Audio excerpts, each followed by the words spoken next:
Now, ang tanong, paano tayo aalis sa ating comfort zones? Meron lang tayong 3 point na pag-uusapan na acrostic natin ay FAT. F-A-T. F, face your fear. A, allow yourself to make mistakes. T, take small steps to conquer challenges. So number 1, paano tayo aalis sa ating comfort zone? F, face your fears. Harapin mo iyong takot. Sabi sa Kawikaan 28:1, tumatakbo ang masama kahit walang humahabol. Ngunit, ang matuwid ay matapang tulad ng leon. Sabi dito, yung masama, yung alam nila na may ginawa silang hindi tama o alam nila yung tama na dapat nilang gawin pero hindi nila ginagawa, ay wala silang katahimikan. Parang lagi nilang iniisip na hahabulin sila ng consequences ng kanilang mga ginawa at ng mga hindi nila ginagawa na kalooban ng Diyos. Para itong isang picture ng kriminal na takbo ng takbo palayo sa pulis. Kaya lang yung pulis na tinatakasan niya, hindi naman alam na may ginawa siyang krimen. Samantalang sa kabaligtaran, yung matuwid, yung laging naghahanap sa Diyos at ginagawa niya ang kalooban ng Diyos kahit pa nga mahirap at mapanganib, ay sila yung matapang. Kaya kaibigan, suriin mo ang sarili. Mananatili ka bang palagi na lang natatakot? O haharapin mo ang iyong takot at gagawin mo ang tama dahil ito ang kalooban ng Diyos? Kaibigan, nakakaawa at nakakalungkot ang kalagayan mo kung hindi mo mapapagtagumpayan ang takot. Tandaan mo ito, hindi mo mapapagtagumpayan ang takot hanggat hindi mo ito hinaharap. Kaibigan, ano ba yung kinakatakutan mo? Trabaho, seguridad ng pamilya, kalusugan. Ang tapang, kaibigan, ay nakikita sa pagharap at pag-action mo laban sa takot na yan. Narealize ko na totoo yung 95% rule of worry. Ang ibig sabihin lang nito ay 95% ng mga bagay na iyong inaalala ay hindi mangyayari. Kaya kaibigan, tigilan mo ang pag-aalala dyan. Bakit? Kasi mas malamang nag-aalala ka sa bagay na hindi naman mangyayari.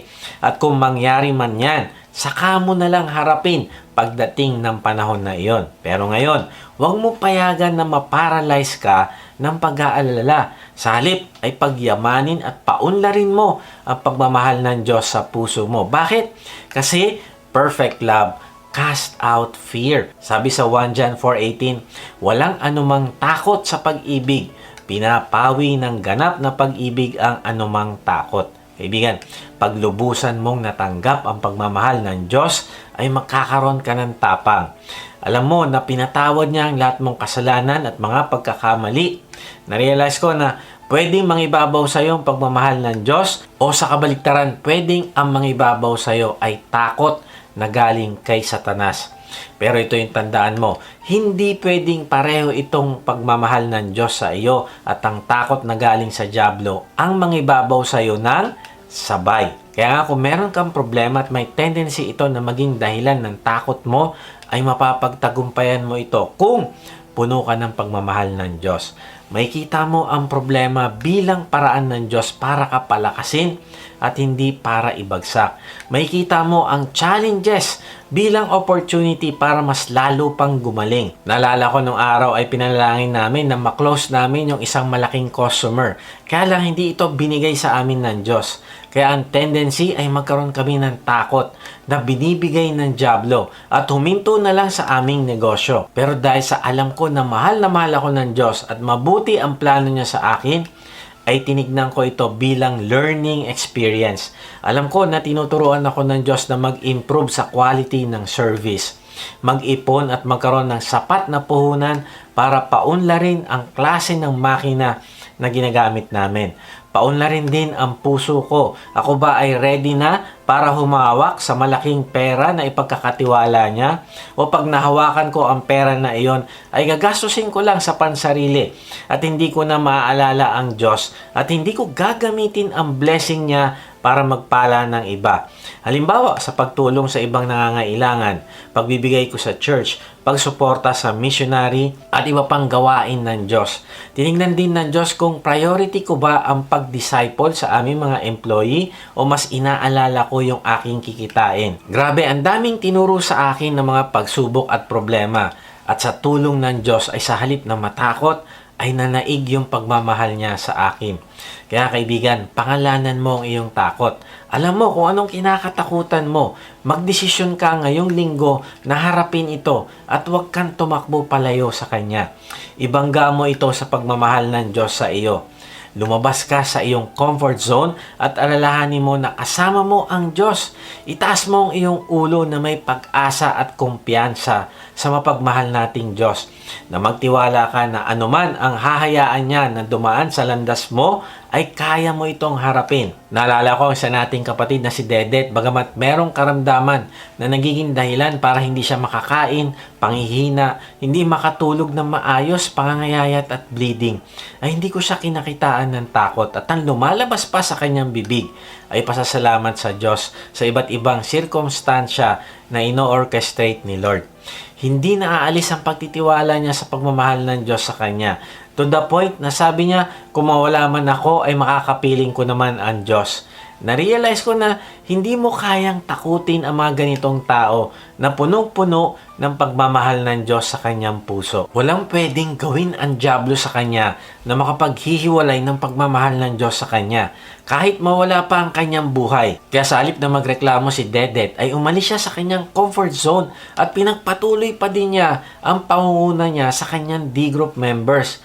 Kaibigan, ano yung nagbibigay sa iyo ng takot?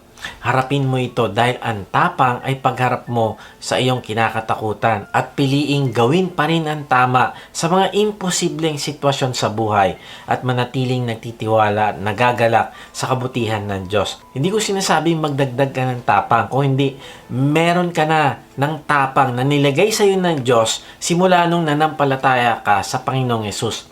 Gamitin mo yung tapang na ito noong tinanggap mo ang Panginoong Hesus bilang Panginoon at tagapagligtas. Ikaw ay nagkaroon na ng victory. Meron ka ng kapangyarihan, kaya't gamitin mo yung kapangyarihan para harapin ang mga nakakatakot at mahihirap na sitwasyon na yan. Kaibigan, pangalanan mo kung ano yung kinakatakutan mo na yan at gumawa ka ng desisyon ngayong linggo na ito at talikuran mo yan.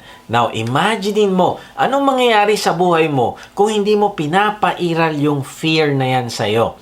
Alam mo, merong Italian proverb, sabi doon sa Proverbs na yon, better to spend one day as a lion than 100 years as a sheep. Better to spend one day with courageous faith in God than a whole lifetime cowering in fear. Kaibigan, mamimili ka lang. Humakbang ka na may tapang ng isang araw para sundin ang Diyos o 100 taon ka na narito sa lupa pero araw-araw ka namang natatakot sa buhay. Palagi kang talunan at hindi mo magawa yung hinanda ng Diyos para sa iyo. Kaibigan, piliin mo magpakatapang. Umalis ka sa comfort zone mo kaysa habang buhay kang takot na sumubok, takot sumunod, takot magpasailalim sa kontrol ng Diyos, takot sa future at iba pa. Lumabas ka sa comfort zone mo dahil sa labas ng comfort zone mo, masasamahan ka ng Diyos.